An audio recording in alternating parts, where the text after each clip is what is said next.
Знаете ли, че близо половината от бременните жени повръщат по време на ранна бременност, докато до 80% се справят с известна степен на гадене? Здравейте, аз съм Цветелина Димова, вашата акушерка. Естествените средства могат да облегчат тези тежки за някои от вас седмици и може би дори да предотвратят сутрешното гадене напълно.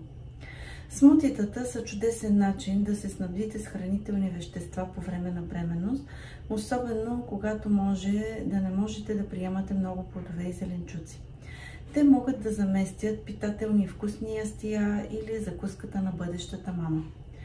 Когато правите смути, за да си помогнете при гадене по време на бременност, е важно да създадете баланс на въглехидрати, протеини и мазнини, за да помогнете за стабилизиране на кръвната захар.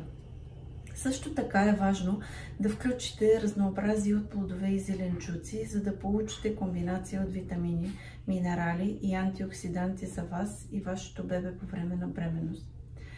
Ето някои основни съставки, които да добавите към вашите сутрешни смутита против гадене.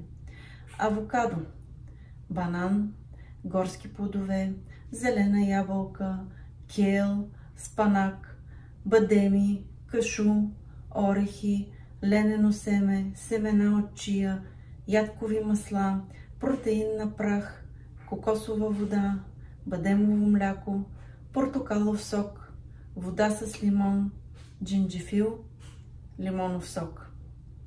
Едно предупреждение. Внимавайте, когато използвате плодови сокове във вашите смутита.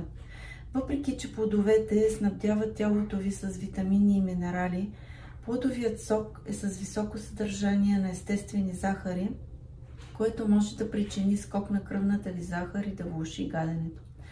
Можете да разреждате плодовия сок с вода или да добавите повече протеини и мазнини, за да стабилизирате кръвната си захар. Споделете това видео, за да достигне до повече хора, а за още полезни съвети последвайте страницата на Кабинет Радост.